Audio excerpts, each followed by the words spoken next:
Solo student, स्वागत है आपका अपने चैनल यूपी स्टडी पॉइंट में। एक बार फिर से अप्लाइड फिजिक्स के 15 इंपॉर्टेंट क्वेश्चन लेके आया हूँ, जहां पर अगर आप ये क्वेश्चन तैयार कर लेते हैं 100% आपको अगले एग्जाम में, जो कि आपका कल है, आपको देखने को मिलेगा। मैंने यहाँ पर पिछली बार भी काफ़ी ज़्यादा क्वेश्चंस बताए थे, तो स्टूडेंट को काफ़ी ज़्यादा यहाँ पर हेल्प मिली थी। तो इस वीडियो में मैं आपको सिर्फ अभी क्वेश्चंस दिखा रहा हूँ। पहले आप ये क्वेश्चंस तैयार कर लीजिए, अगर आप बोलेंगे तो मैं आपको इसका सॉल्व भी यहाँ पर दे दूंगा। कहाँ पर मिलेगा सब कुछ मैं आपको आगे बताऊंगा, आप वीडियो को ध्यान से देखते रहिएगा। और उससे पहले चैनल पर नए हैं तो सब्सक्राइब कर लीजिए, क्योंकि आप सभी जानते हैं कि हम आपके लिए इसी तरीके की वीडियोज हमेशा लाते रहते हैं। तो इसके लिए सब्सक्राइब करके बेल आइकन को जरूर से प्रेस करिएगा, जिससे कि जब भी मैं वीडियो को अपलोड करूँ आपके पास नोटिफिकेशन वगैरह चला जाए।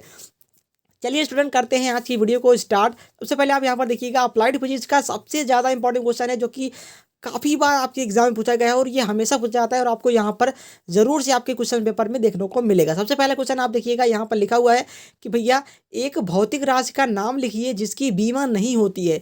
ये आपके 1 नंबर या फिर 2 नंबर में 100% पूछा जाता है, कई बार पूछा गया है। तो आप इसको ज़रूर से याद रखिएगा कि एक भौतिक राशि का नाम बताइए जिसकी यहाँ पर जो है बीमा नहीं होती है। नेक्स्ट क्वेश्चन आपका है भैया कि यहाँ पर जड़त्व, आघूर्ण तथा घूर्णन त्रिज्या में संबंध क्या होता है।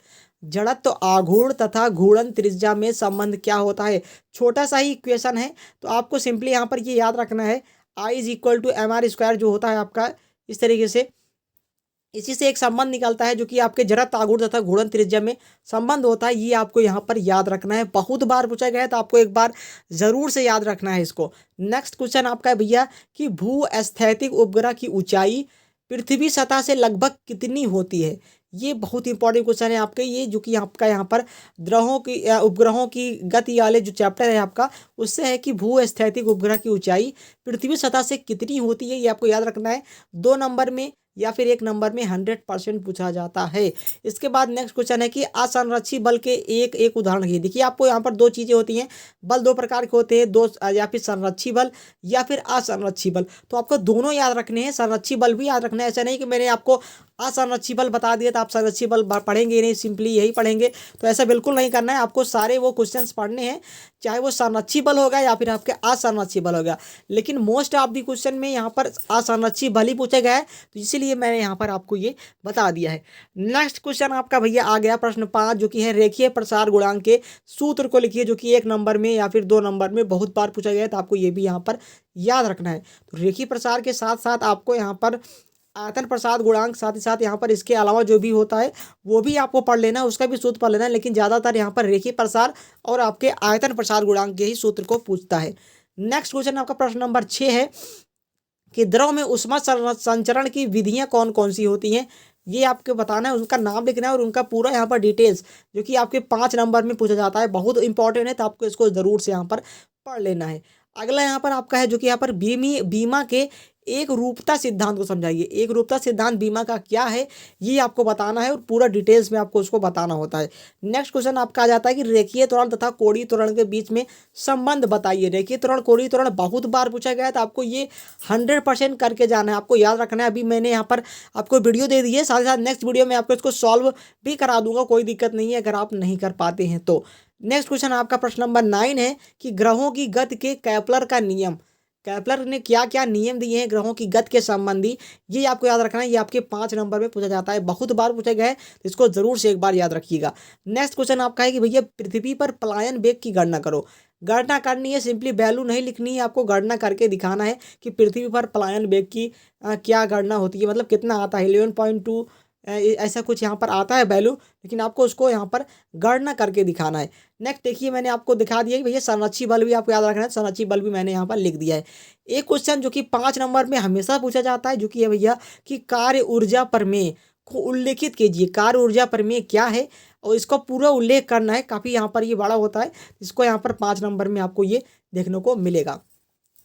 नेक्स्ट क्वेश्चन जो कि बहुत बार पूछा गया है, जो कि है भैया आपका कि बर्नौली थ्योरम, बर्नौली प्रमेय को लिखिए एवं सिद्ध कीजिए। इसको सिद्ध भी करना है कि भैया इसका फार्मूला, मेन फार्मूला जो आता है P/ρg वाला, इस तरीके से जो आता है आपका फार्मूला, तो आपको ये सिद्ध करके भी दिखाना है।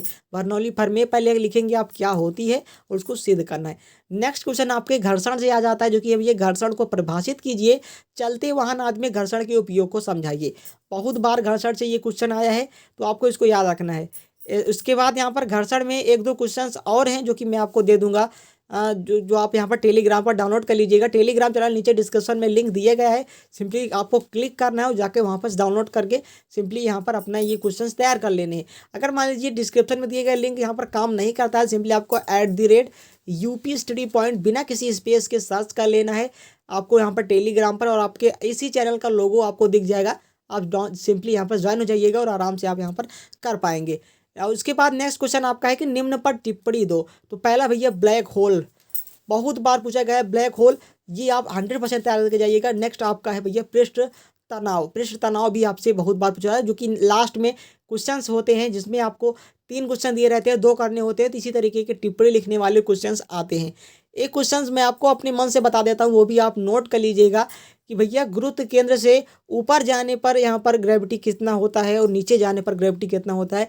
ये क्वेश्चंस भी आपसे बहुत बार पूछा गया है, आप प्रीवियस ईयर उठा के देख लीजिए, आपको 100% देखने को मिलेगा। तो ये क्वेश्चंस भी आप मतलब कि पढ़ लीजिएगा। मैंने यहाँ पर लिखा नहीं है, लेकिन आप यहाँ पर जरूर से पढ़िएगा कि पृथ्वी तल से ऊपर जाने पर और नीचे जाने पर गुरुत्वाकर्षण में क्या प्रभाव पड़ता है। ये थे 15 क्वेश्चन और मैंने आपको एक बताया जो कि हो गए भैया आपके 16 क्वेश्चन। ज़्यादा टाइम आपका वेस्ट ना हो इसके लिए मैंने सिर्फ और सिर्फ आपको क्वेश्चंस बता दिए हैं, पहले आप तैयार करिए, फिर मैं आपको नेक्स्ट वीडियो में और भी यहाँ पर इंपॉर्टेंट क्वेश्चंस को जो कि सॉल्व होगा उसका मैं आपको प्रोवाइड करूँगा। इसके लिए आप सब्सक्राइब करके रखिएगा और टेलीग्राम ज्वाइन करके रखिएगा। चलिए स्टूडेंट, मिलते हैं किसी नए वीडियो में, तब तक के लिए बने रहिएगा चैनल पर। जय हिंद, वंदे मातरम।